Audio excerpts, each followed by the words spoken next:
سبحانك لا علم لنا إلا ما علمتنا إنك أنت العليم الحكيم ولا حول ولا قوة إلا بالله العلي العظيم. Kitab Bidayatul Hidayah, baris muka surat 3, baris yang keempat daripada atas. Muka surat 3, baris yang keempat daripada atas.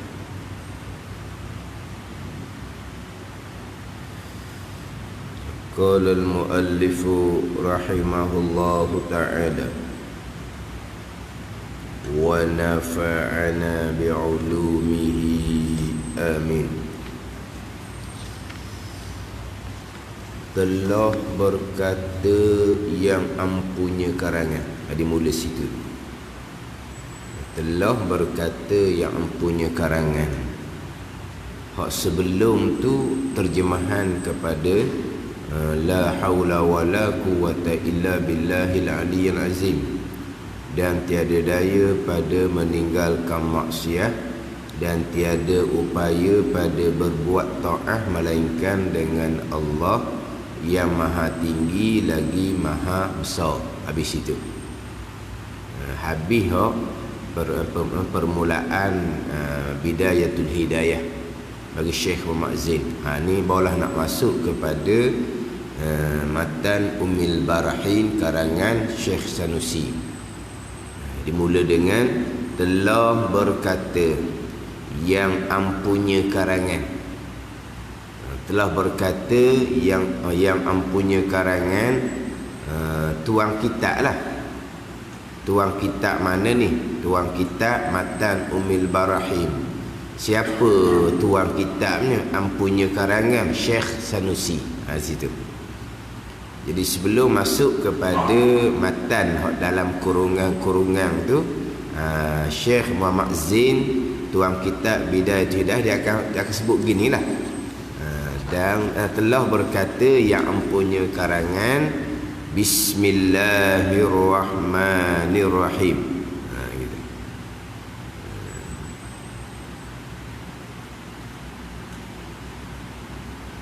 Kemudian turun bawah tu pula, maka berkata ia ampunya karangan, Alhamdulillah wassalatu wassalamu ala Rasulillah.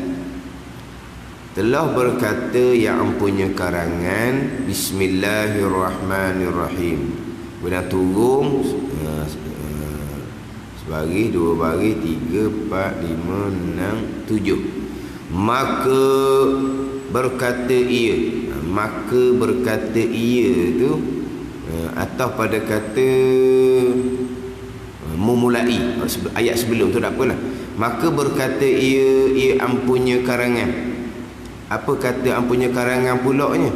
Alhamdulillah wassalatu wassalamu ala Rasulillah. Tu matan Ummul Barahin.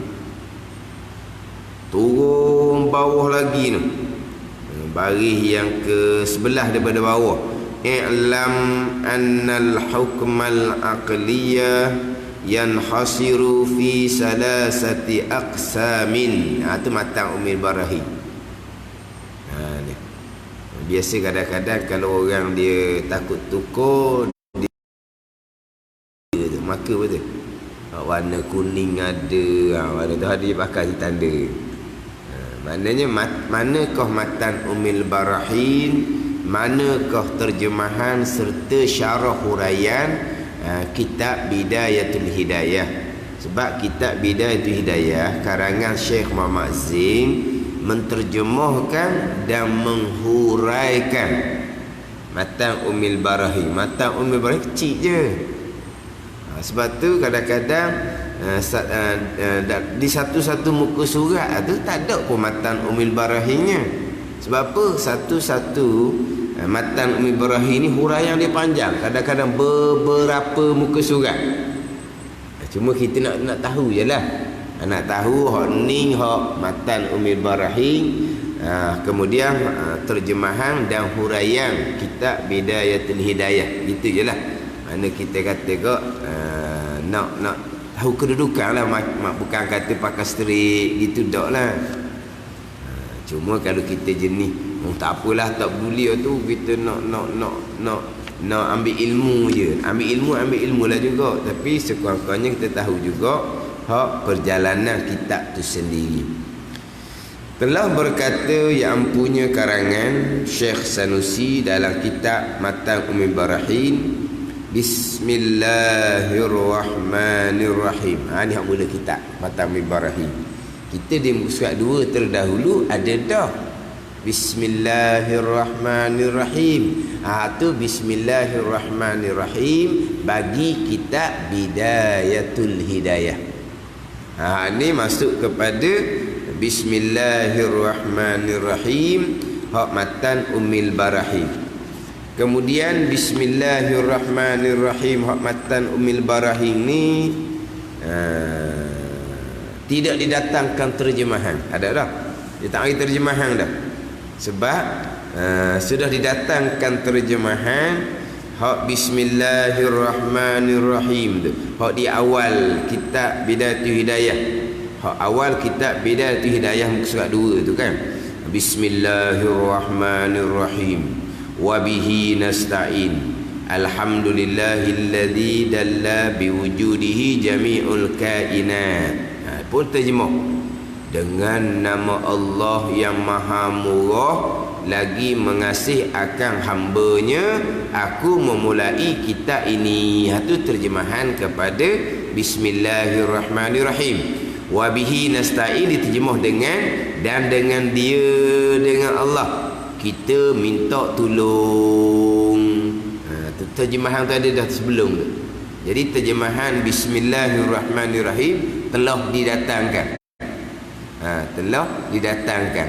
Jadi hak Bismillahirrahmanirrahim ni hak Matan Ummul Barahin tak ada terjemahan dia. Terjemahan ni samalah. Dengan nama Allah yang maha murah lagi mengasih akan hambanya, aku memulai kitab ini. Aku memulai kitab ini. Tu muta'alliq ni lah, tempat takluk dia. Dengan nama Allah, dengan nama Allah aku memulai kitab ini dengan nama Allah. Jadi berharaf jar tu ada muta'alliq dia, ada tempat ada muta'allaq dia, ada tempat takluk dia. Haraf jar ni ada muta'allaq dia, tempat takluk. Aku memulai kitab ini. Tapi kenapa bubuh belakang gitu? Bubuh depan lah. Aku memulai kitab ini dengan nama Allah yang maha murah lagi mengasihi akan hambanya. Ini bubuh belakang ni. Dengan nama Allah yang maha murah lagi mengasihi akan hambanya, aku memulai kitab ini. Dia muta'allaq tu dia takdir diubuh di belakang. Dia bubuh di belakang. Hak tu hak lebih aula, bubuh belakang lah. Bubuh belakang supaya tidak memberi waham dimulai kitab ni bukan dengan bismillah. Dimulai dengan aku memulai kitab ini. Tak begitulah. Jadi diterjemah bismillah, lepas tu muta'allaq ditakdir tu mutaakhir di hujung. Bismillahirrahmanirrahim. Aku memulai kitab ini. Terkadang dalam setengah kitab Jawi dia terjemah dengan Bismillahirrahmanirrahim. Aku memulai kitab ini dengan nama Allah yang maha murah lagi mengasihi akan hambanya. Itu boleh belakalah. Tapi yang aula yang comelnya macam dalam kitab ni lah. Muta'allaq bagi haraf jar bismillah tu dia letak di mutaakhir, dibuh di belakang. Itu lebih aula dia lah. Macam kitab kita ni, dengan nama Allah yang maha murah lagi mengasihi akan hambanya, aku memulai kitab ini. Hak ni hak terjemahan bismillah hak di kitab Bidayatul Hidayah. Dengan nama Allah yang pemurah lagi penyayang. Itu terjemahan biasa kita lah. Pemurah, penyayang. Pemurah, penyayang. Pemurah ni kepada sekalian. Pemurah kepada sekalian, kepada semua hamba. Adapun penyayang hanya kepada hamba yang mukmin jua. Dia tu pula. Dia Ar-Rahman ni, Ar-Rahman asma Allah. Asma Ar-Rahman ni dia khas kepada Allah Subhanahu wa taala. Nak letak nama orang, dia kena bubuh Abdur Rahman. Ada ni. Macam asma Allah lah. Asma Allah ni khas kepada Allah Subhanahu wa taala. Nak letak nama orang Abdullah. Ar-Rahman pun sama. Asma Ar-Rahman khas kepada Allah khas kepada Tuhan sahaja. Nak letak kepada orang kena letak Abdur Rahman. Dia khas. Adapun Ar-Rahim asma Allah. Ar-Rahim asma Allah ni boleh letak kepada nama seseorang tanpa bubuh abdu. Apa ni? Tapi moleknya Abdul Rahim lah. Moleknya Abdul Rahim. Tiba-tiba tak ada abdu. Rahim bin Abdullah. Rahim saja je. Nama Ar-Rahim dia umum. Nak letak kepada seseorang pun boleh. Nama Rahim. Tapi nama Allah khas kepada Tuhan. Nama Rahman khas kepada Tuhan. Nama Rahim umum. Letak kepada orang Rahim. Ialah kadang-kadang nama dia Abdul Rahim, tapi panggilan Rahim kita panggil. Bukan gitu. Tapi Abdul Rahman jangan duk panggil Rahman gitu kan. Sebab Rahman asma khas kepada Allah, kepada Tuhan. Rahim tidak khas, umum. Maknanya kalau dia letak nama sebenarnya ada abdu di hadapan. Abdul Rahim. Tapi panggilannya Rahim. Itu tak apa. Tapi kalau Rahman tak boleh. Dia kena Abdul Rahman. Rahman saja tak boleh. Tapi kalau panggil Mang, tu dah apa tu? Tak ada tu. Tu Mang gitu je. Katakan kan Mang. Lah tu dah apa? Rahman tak boleh. Dia kena Abdul Rahman. Kalau Rahim nak comelnya Abdul Rahim lah. Tapi nama asma Rahim dia umum, boleh letak pada seseorang tanpa berabdu. Jadi asma Rahman khas, nama Tuhan saja. Tapi makna umum, pemurah kepada sekalian. Rahim asma umum, boleh letak pada seseorang tanpa abdu, tapi makna khas. Penyayang hanya kepada hamba yang mukmin jua. Ada gitu. Ada. Jadi asma Rahman khas kepada Tuhan. Makna Rahman, pemurah Allah ni umum kepada semua manusia. Sama ada Islam, sama ada kafir, umum. Tapi berbeza dengan Rahim. Asma Rahim umum, boleh letak pada nama seseorang tanpa letak abdu. Tapi Rahim penyayang khas hanya kepada hamba yang mukmin jua. Sebab tu kadang-kadang orang-orang disebut cerekah. Rahman lafaz khas, makna umum. Rahim lafaz umum, makna khas. Nanti dia diperekah. Rahman asma ni lafaz dia ni umum. Lafaz dia khas, makna dia umum.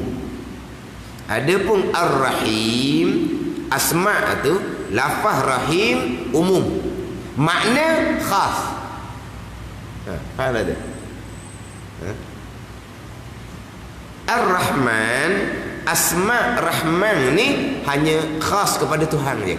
Letak kepada orang kena letak Abdur Rahman. Sebab lafaz asma ni khas. Makna pemurah kepada sekalian, umum, meratai, luas. Berbeza dengan Rahim.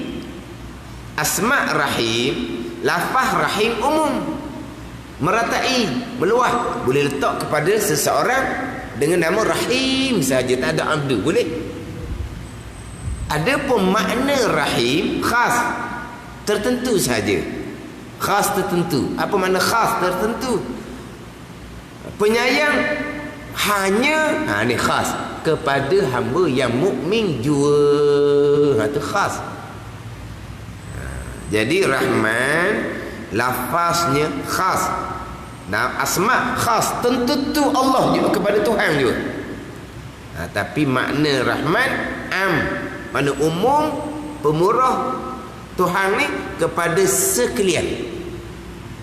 Kemudian Rahim, lafaz di asma tu umum, am, boleh letak pada nama seseorang walaupun tidak letak abdu di hadapan.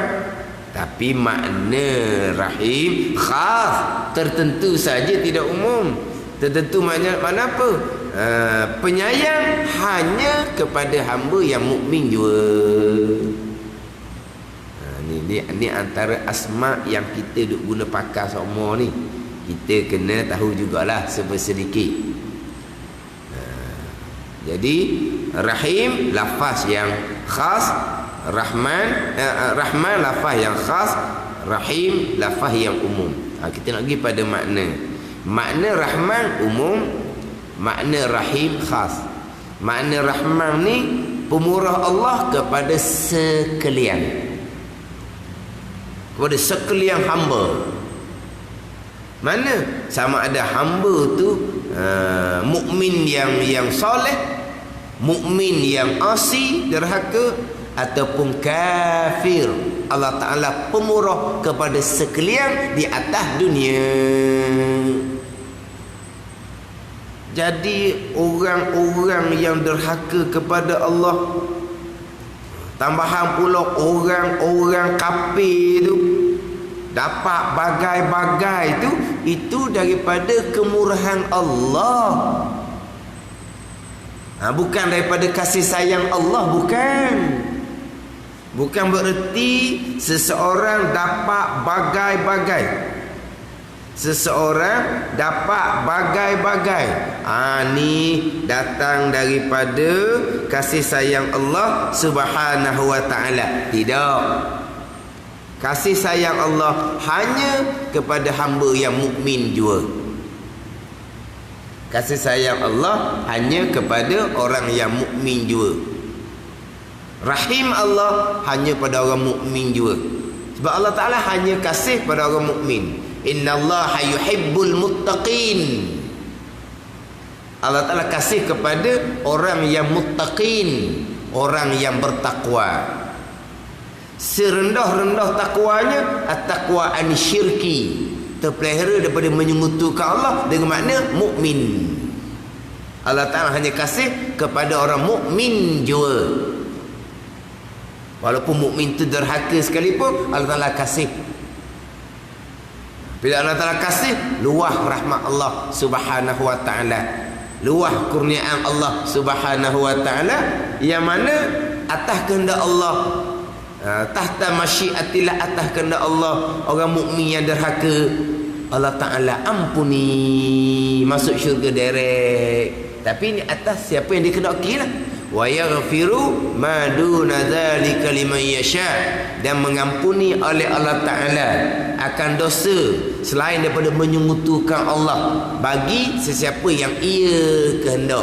Orang mukmin ni dia tidak syirik, dia banyak dosa, Allah Ta'ala mengampuni dosa selain dosa syirik bagi sesiapa yang ia kehendak lah. Kalau Tuhan kehendak ampuni, Tuhan ampuni. Sebab apa Tuhan ampun? Kasih sayang Allah Subhanahu wa ta'ala. Sebab apa? Sebab dia orang mukmin. Kemudian kalau Tuhan tidak ampun, kena ke neraka terlebih dahulu. Tapi ini orang mukmin akhirnya ke syurga juga. Itu kasih sayang Allah Subhanahu wa taala hanya kepada orang mukmin jua. Orang kafir tidak ada kasih sayang Allah Subhanahu wa taala. Atas dunia dapat bagai-bagai. Itu ada datang daripada rahman, kemurahan Allah Subhanahu wa taala. Yang Allah Ta'ala beri itu atas jalan istidraj. Atas jalan beri, ambil. Sampai masa mati kekal neraka selama-lama. Istidraj dia bagi. Ni kena faham molek sini ni. Dapat bagai-bagai ni bukan hanya bicara bab harta. Segala-gala hak nikmat hak kasar-kasar tu. Ar-Rahman, setengah kita tafsir mentafsirkan Ar-Rahman ni Al-Mun'im bijalailin ni'am. Allah Ta'ala yang beri nikmat dengan nikmat yang kasar-kasar, nikmat yang nampak dengan mata. Ar-Rahim Al-Mun'im bilaqaikin ni'am. Allah Ta'ala yang beri nikmat dengan nikmat yang halus-halus. Mana nikmat halus ni? Nikmat iman. Tak nampak. Mana nikmat halus ni? Nikmat makrifah. Tak nampak. Tu nikmat yang halus-halus. Nikmat yang paling mahal ni. Nikmat yang halus-halus, nikmat yang paling mahal. Nikmat yang halus-halus, yang tak nampak dengan mata kasar. Nikmat iman, nikmat makrifah lah. Nikmat taufik dan hidayah tu. Tu nikmat yang halus-halus datang daripada Tuhan Ar-Rahim. Tapi Ar-Rahman ni dengan nikmat yang kasar-kasar, dengan dapat harta banyak, dengan dapat pangkat tinggi. Harta banyak, pangkat tinggi, boleh kedudukan tinggi. Harta banyak, dapat pangkat tinggi, makna Tuhan reda dah ni, Tuhan kasih dah ni. Kalau Tuhan tak reda, tak kasih, takkan dapat harta banyak, takkan dapat pangkat tinggi. Ni orang tak faham. Tak faham kemurahan Allah dengan kasih sayang Allah. Dapat segala-gala tu kemurahan serta kasih sayang ke tidak. Kalau kamu orang mukmin, kamu dapat harta dengan kemurahan Allah dan dengan kasih sayang Allah. Kalau tidak, kamu hanya dapat daripada kemurahan Allah, rahman Allah. Rahim Allah tidak ada. Tapi kalaulah atas dunia ni dia orang mukmin, orang yang soleh, Tuhan beri harta yang banyak, itu dapat daripada Rahman dan Rahim Allah. Dia ada Rahman, dia dapat daripada kemurahan Allah, dan dia dapat kasih sayang daripada Allah Subhanahu wa ta'ala. Ada ni. Hak dapat hanya semata-mata Rahim Allah di hari akhirat. Di hari akhirat hanyalah rahim kasih Allah kepada hamba yang mukmin. Atas dunia ni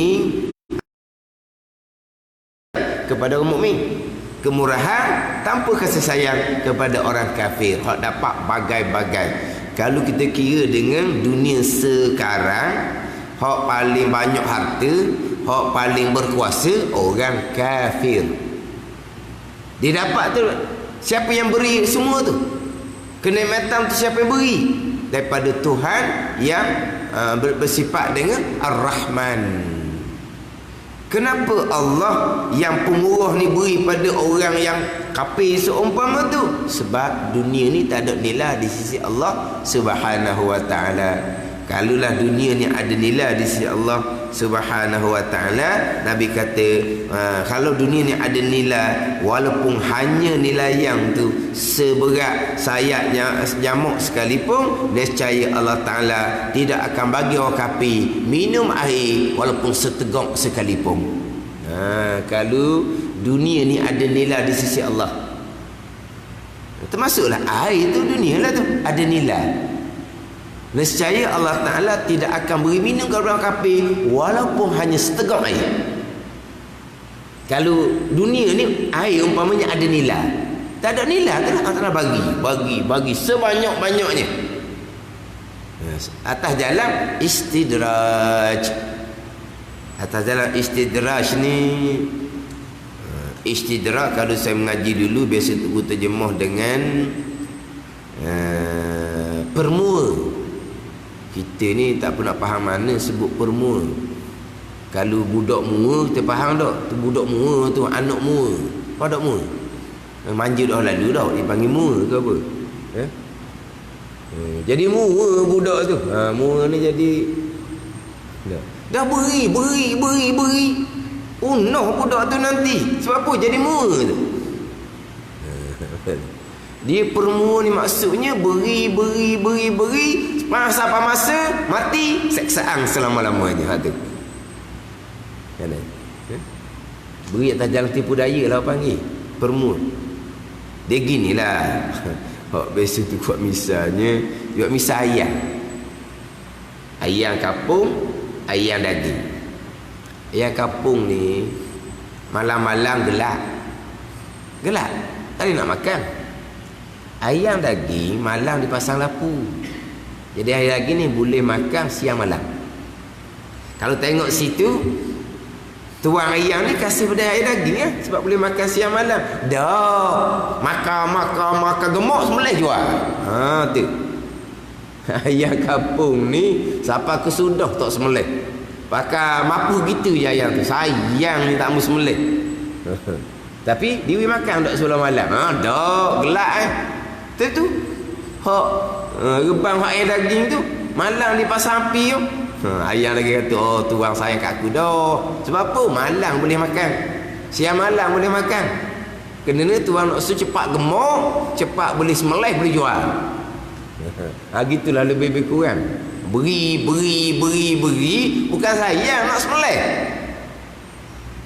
Mana orang kafir ni Tuhan beri nikmat tak dengan beri sampai masa mati habis.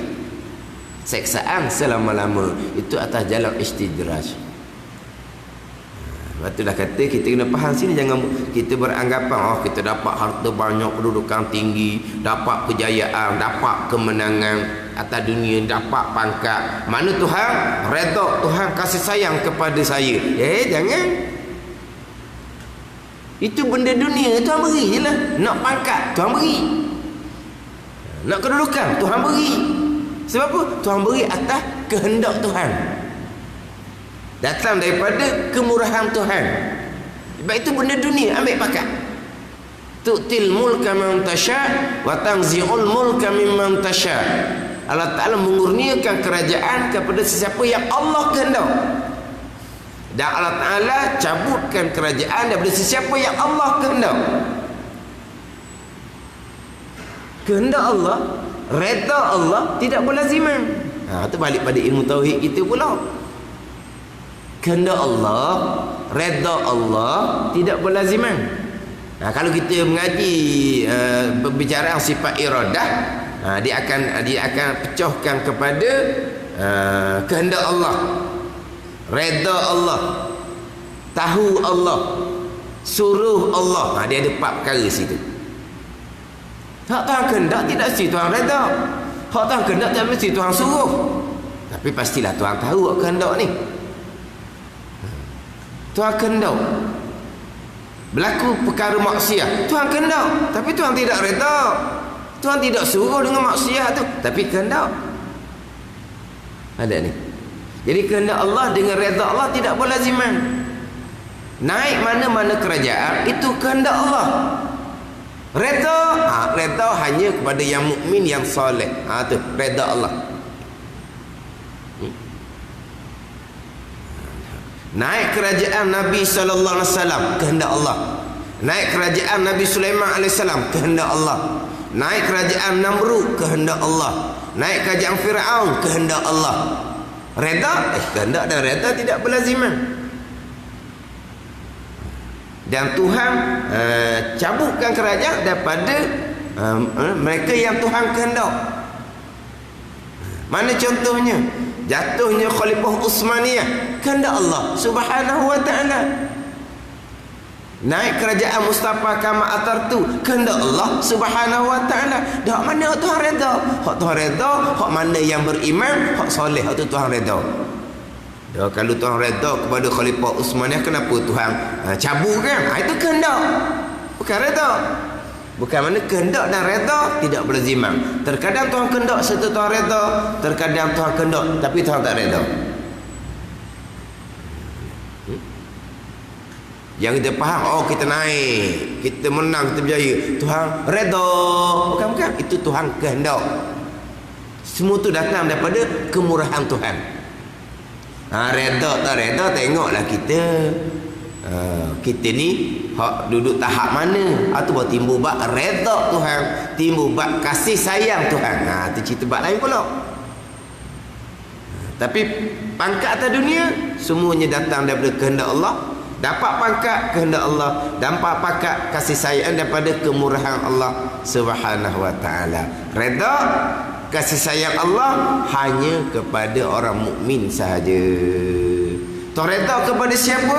Radhiyallahu anhum wa radu'an. Radhiyallahu anhum. Redha Allah Taala pada mereka itu. Siapa mereka itu? Surah Bayyinah tau. Surah Bayyinah. Ke tak tahu surah Bayyinah? Surah Lam Yakuni itulah. Orang kita surah Bayyinah. Tak kenal surah Bayyinah. Surah mana tu? Surah Lam Yakuni. Lam Yakuni tahu lah. Siapa radhiyallahu anhum tu? Hum tu siapa? Innal ladzina amanu wa amilus solihat. Ulaika hum khairul bariyah.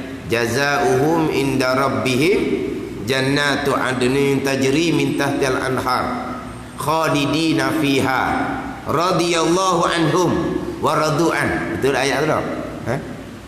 Yelah ambil tengah-tengah ni takut salah ayat, salah. Jadi radhiyallahu anhum tu telah redha Allah daripada mereka itu siapa? Alladzina amanu wa amilus solihat. Ana Tuhan redha. Orang beriman dan beramal soleh Tuhan redha, sama ada dia dapat harta benda dunia ataupun tak dapat, sama dia dapat pangkat dunia ataupun tak dapat, sama dia dapat kedudukan jadi kerajaan ke tak dapat ke, dia beriman, dia beramal soleh, Tuhan redha.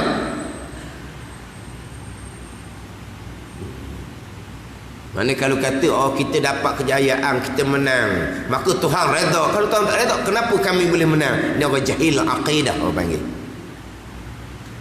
Itu kehendak Allah, datang daripada kemurahan Allah. Allah beri pada semua.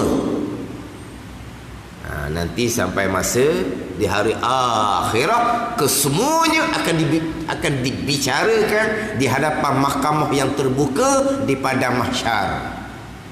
Situ baru tahu. Atas dunia sementara sahaja. Kita maklumlah sementara, tak ada orang pun yang boleh tungkat dunia pun apa. Demo ni nak tungkat dunia ke? Mana pun tungkat dunia. Tak ada ke mananya. Dah naik umur 40, 50, 60. Hero lagi. 40 hero lagi dah. Naik umur 50, hero lagi. Tak hero mana dah. Cakap hero lah. Tapi tuan hero lagi. Lenguh situ, ni sakit situ, macam-macam. 50, 60, 70. Ada dah. Tidur pun tak jenera molek dah. Makan pun mana gonye-gonye orang panggil. Dululah makan gonye-gonye. Alah ni gigi palsu ada. Lepas tu makan gonye-gonye. Mata pula tak pernah nampak dah. Lepas tu rambut pula jadi putih dah. Tu jelah dunianya. Lalu mana sangat? Lagi mana kita?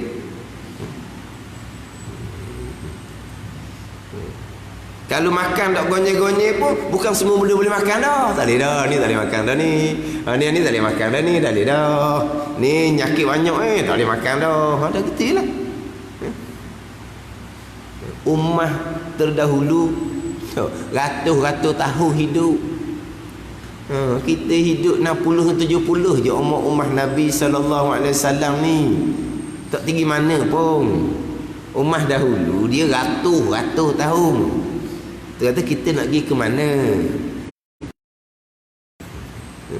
Kalau kita hidup atas jalan takwa, kita dapat juga dunia walaupun tak mewah pun. tapi dapat dunia yang diberkati oleh Allah, dapat dunia daripada kemurahan dan kasih sayang Allah. Bukan dapat dunia daripada rahman Allah saja, bukan daripada rahim kasih sayang Allah Subhanahu wa taala, dunia yang diberkati oleh Allah, dunia yang diredai oleh Allah Subhanahu wa taala. Adakah orang beriman dan beramal soleh lapar? Tak. Dunia mereka dapat juga, tapi dunia dapat dunia yang diredai, dunia yang sementara.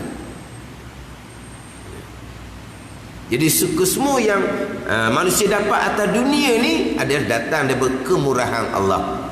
Kemurahan serta kasih sayang Allah kepada hamba yang mukmin. Kalau tidak mukmin, hanya dapat daripada kemurahan Allah, tak dapat daripada rahim kasih sayang Allah Subhanahu wa taala, kerana rahim kasih sayang Allah hanya kepada hamba yang mukmin juga. Sebab tu terkadang terjemahan kalau panjang sikit, pemurah kepada sekalian hamba dan penyayang kepada hamba yang mukmin setengah pandangan di hari akhirah. Di qaid gitu. Kasih sayang Allah kepada hamba yang mukmin di hari akhirah. Sebab rahim Allah ni setengah ulama kata di akhirah, setengah ulama mengatakan di dunia dan di akhirah. Rahim kasih sayang Allah Subhanahu wa taala, pemurah kepada sekalian, penyayang hanya kepada hamba yang mukmin. Itu terjemahan dia lah. Tapi sekarang ni tak ada terjemahan. Sebab apa? Sebab terjemahan sudah didatangkan hak bismillah di permulaan kitab Bidayatul Hidayah. Ertinya, erti ni bukan elah. Kenapa? Kerana apa? Sebab apa pengarang memulai kitab dengan Bismillahirrahmanirrahim? Bukan kitab Matan Ummil Barahim, bukan kitab Bidayatul Hidayah. Semua kitab sama.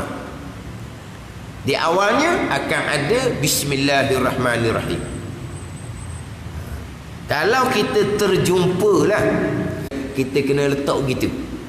Kita jumpa satu kitab syarak, kitab agama, kata pelik kitab ni, tak ada langsung Bismillahirrahmanirrahim, tak ada ni. Pasal mana ni? Walhal semua kitab ada belaka bismillah. Kita kena letak bahawa ampunya kitab, ampunya karangan tuan dia tu memulai kitab dengan Bismillahirrahmanirrahim. Tapi memulai hanya dengan baca saja, tidak ditulisan, gitu lah. Tapi jarang tu kita biasa jumpa kitabnya akan memulai dengan Bismillahirrahmanirrahim. Sekarang ni kenapa kau kitab memulai dengan Bismillahirrahmanirrahim? Artinya ni cerita bab ilah dia, cerita bab kerana dia, bukan terjemahan ni. Memulai kitab ini dengan dia, memulai oleh ampunya karangan lah, memulai oleh Syekh Sanusi. Kitab ini kitab Matan Ummil Barahim, dengan dia dengan Bismillahirrahmanirrahim. Kenapa memulai dengan Bismillahirrahmanirrahim? Yang pertama ilahnya kerana mengikut ia ampunya karangan. Kerana mengikut ia ampunya karangan Syekh Sanusi bagi Quran yang mulia. Bagi Quran yang mulia. Bunyi Quran yang mulia tu jadi lain tak? Quranul Karim. Quranul Karim, iyalah karim tu mulia lah. Sebut Quran yang mulia, Quran yang mulia, Quranul Karim tu. Quranul Karim tu sebut Quranul Karim sama. Mulia tu terjemah pada karim. Quran yang mulia. Dia mengikut bagi Al-Quran, ya Quran yang mulia. Quran, kita buka Quran, hak mula-mulanya apa? Suratul Fatihah. Dimulai dengan apa? Bismillahirrahmanirrahim. Ada.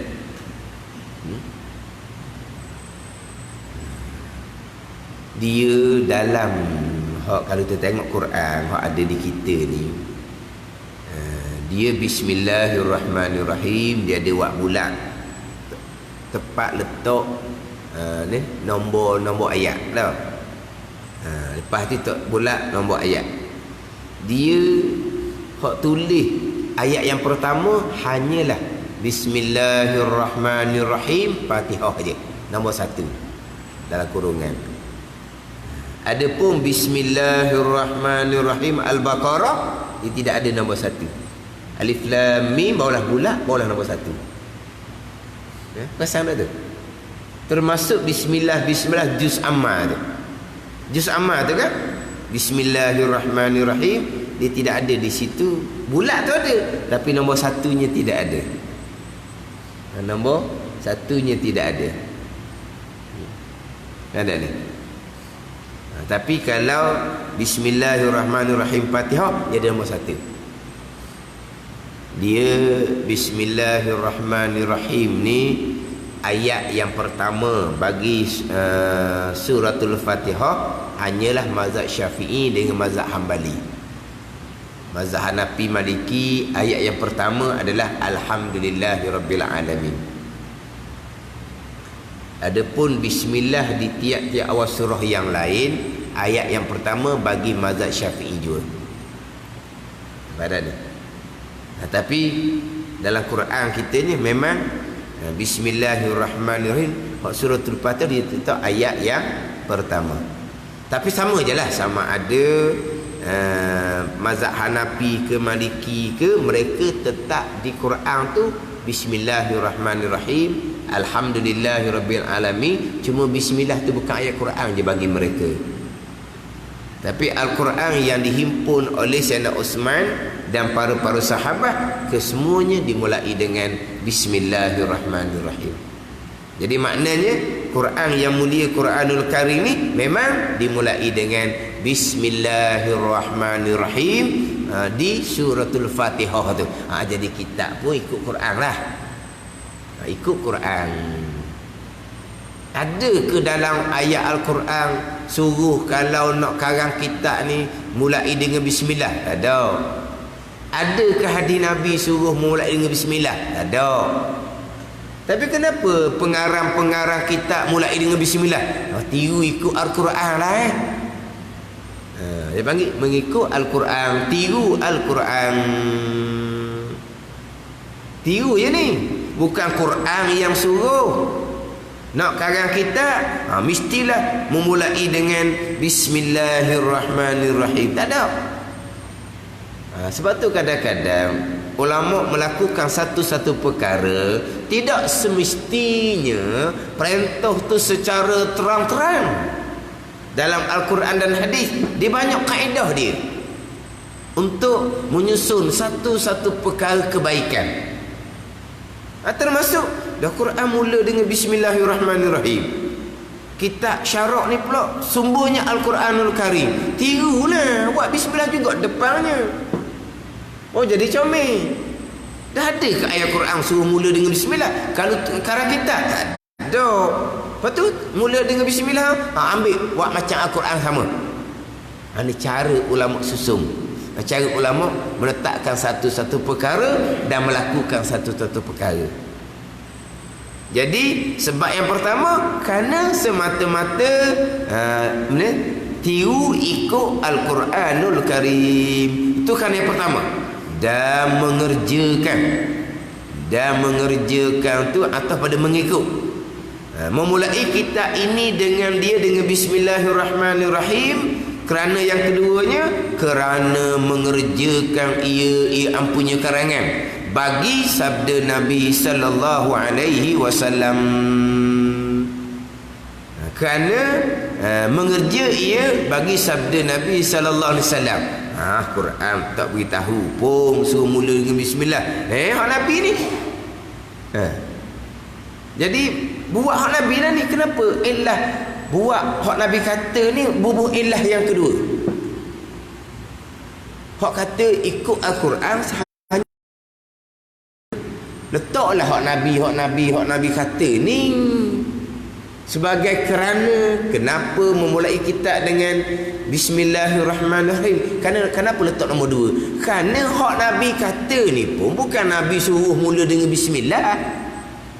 Nabi kata macam mana? Nabi kata kullu amrin zibalin la yubda'u fihi bi bismillahirrahmanirrahim fahuwa aqtam. Artinya tiap-tiap pekerjaan yang mempunyai cita-cita tiada dimulai di dalamnya, dalam pekerjaan yang mencita-cita ni dengan bismillahirrahmanirrahim, maka iaitu pekerjaan yang tidak dimulai dengan bismillah ni kurang barakah. Gitu je. Benda baik, benda comel, tak mula dengan bismillah kurang barakah. Ada tak Nabi suruh kita mula dengan bismillah? Ada tak? Tak ada. Sebab tu kata mengerjakan bagi sabda Nabi SAW ni, mengerjakan bagi mafhum sabdaan Nabi SAW. Mafhum, bukan mantuk. Mantuk ni bukan, mantuk ni direct lah, direct mantuk. Mantuk ni macam mana? Tiap-tiap perbuatan yang baik maka hendaklah kamu memulakan dengan bismillahirrahmanirrahim. Itu mantuk dia panggil. Ni hak direct, hak direct. Di sini tiap-tiap perbuatan yang pekerjaan yang mempunyai cita-cita, pekerjaan yang bernilai pada syarak, yang tidak dimulai dengan bismillah kurang berkat. Maksudnya kalau nak berkat mulalah dengan bismillah. Tu maksud mafhum. Ada ni. Mafhum bukan Nabi kata. Nabi kata perbuatan yang dicita-cita pada syarak, perbuatan yang bernilai pada syarak, perbuatan yang tidak haram dan tidak makruh, yang tidak dimulai di dalamnya dengan bismillahirrahmanirrahim, maka perbuatan tu kurang berkat. Maksud Nabi di situ mafhumnya kalau nak dapat keberkatan kena mula dengan bismillahirrahmanirrahim. Itu mafhum. Ada ni. Hak mantuk ni hendaklah Nabi kata kamu memulai perbuatan pekerjaan yang dicita-cita pada syarat tu dengan bismillahirrahmanirrahim. Tu bapak panggil mantuk direct. Dah. Ni bukan direct, ni mafhum je. Sebab tu letak hak hadis ni letak yang kedua. Sebab bukan Nabi perintah direct. Cuma ambil faham perbuatan-perbuatan yang bernilai pada syarak tapi tidak dimulai dengan bismillahirrahmanirrahim, maka perbuatan tadi ni akan jadi kurang barakat. Maksudnya apa situ? Maksudnya kita lah pula. Maksudnya kita. Ni kalau pergi kepada hak ni hak bahasa-bahasa fiqh dia panjanglah bicara tu. Bahasa-bahasa fiqh dia panjang bicara. Kadang-kadang setengah pandangan dia tak ambil mafhum, dia ambil mantuk saja.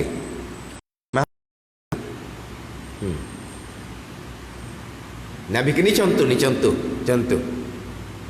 Nabi kata al-ma'u iza balara kullatain lam yahmil khubsan. Air bila sampai 2 kolok dia tidak akan menanggung najis. Air 2 kolok tak akan jadi najis. Kalau jatuh najis ke dalam tapi air 2 kolok tidak akan jadi najis air itu. Mafhumnya kalau kurang 2 kolok najis ya? Tu mafhum. Setengah pandangan tak pakai mafhum tu. Ada ni. Kan kita kan mazhab Syafi'i kan. Nabi kata air 2 kolok tidak akan menanggung najis. Air 2 kolok tidak akan jadi najis walaupun jatuh najis ke dalamnya.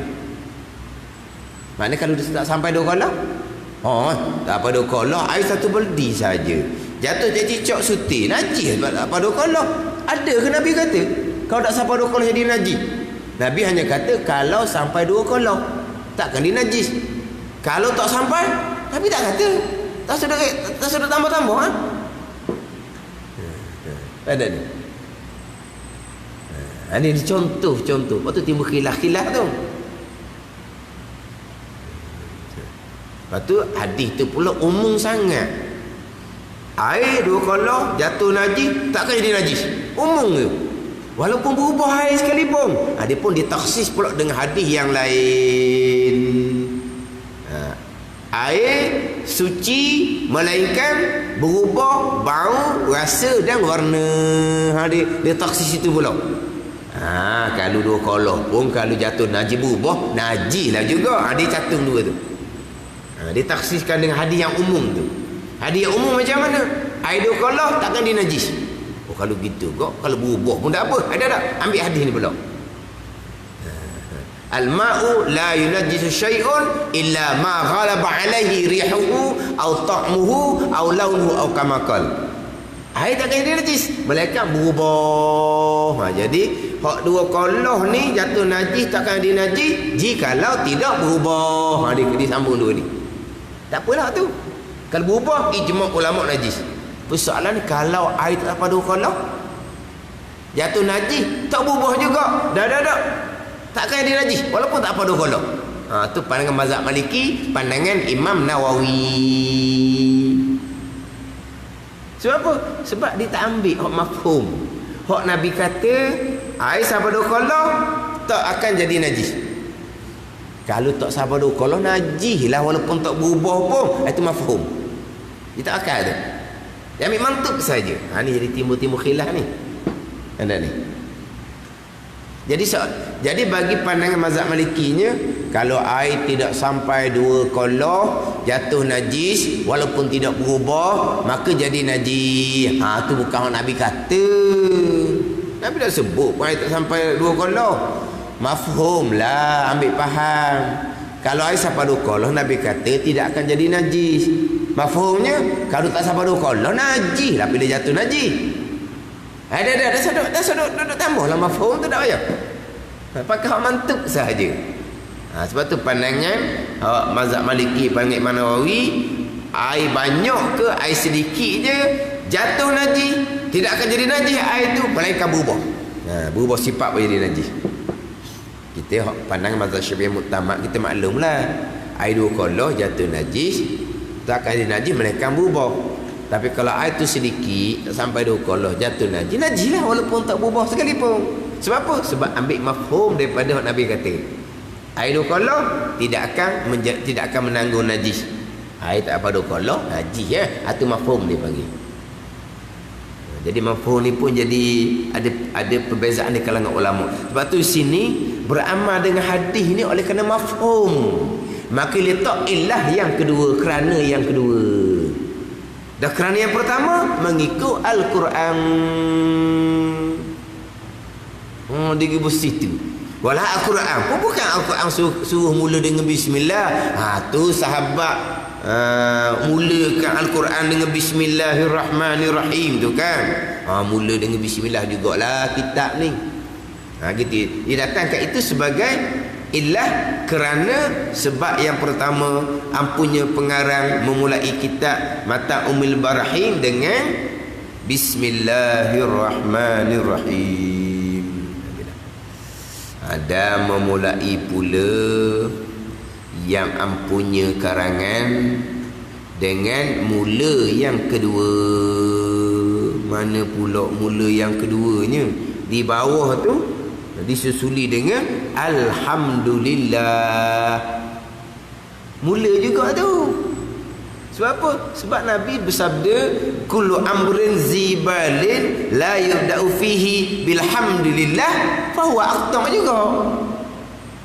Perbuatan yang dicita-cita pada syarak yang tidak dimulai dengan bismillah kurang berkat juga. Maka pengarang pun susuli dengan Alhamdulillah. Tapi nak mula dua-dua tu bismillah pun nak kena mula juga. Alhamdulillah nak kena mula juga. Nak ceritanya mula ni ada dua. Ada mula hakiki, mula yang sebenar-benar, mula dengan Bismillahirrahmanirrahim. Ada mula idafi. Ada mula idafi dengan mana apa? Mulalah juga Alhamdulillah tu. Walaupun mengiringi selepas Bismillahirrahmanirrahim. Mula kat mana? Tengoklah nak banding hak lain kan. Hak lain belaka kan. Jadi Alhamdulillah pun mula juga. Jadi maknanya Bismillahirrahmanirrahim, kemudian Alhamdulillah di bawah tu. Alhamdulillah di bawah, alhamdulillah, kemudian wassalatu wassalam ala rasulillah tu lah. Jadi alhamdulillah tu pun mengikut akan Nabi sallallahu alaihi wasallam juga yang suruh memulai dengan alhamdulillah. Mafhum jugalah. Mafhum juga nak berkat pekerjaan yang dicerita pada syarak, mulalah dengan alhamdulillah. Jadi mula juga di bawah dengan alhamdulillah. Mula ke mana tu? Nak cerita mula ada dua. Mula hakiki sungguh-sungguh bismillahirrahmanirrahim lah. Lepas tu alhamdulillah tu mula apa? Sebab dia nombor dua. Mula idafi. Nak kira dengan hak belakang-belakang, dia masih lagi duduk depan, masih lagi duduk di permulaan. Jadi nak cerita di sini ada dua permulaan hakiki dan juga permulaan idafi. Wallahu a'lam. Bismillahirrahmanirrahim. Alhamdulillahirabbil alamin wassalatu wassalamu ala sayyidil mursalin wa ala alihi wa sahbihi ajma'in. Allahumma iftah alaina futuhal arifin. Allahumma allimna ilma aqdamin wa fahimna famas sabiqin warzuqna ruqat talibin. Allahumma zidna ilma wa alhiqna bis salihin. Wa sallallahu ala sayyidina Muhammad wa ala alihi wa sahbihi wa sallam walhamdulillahi rabbil alamin.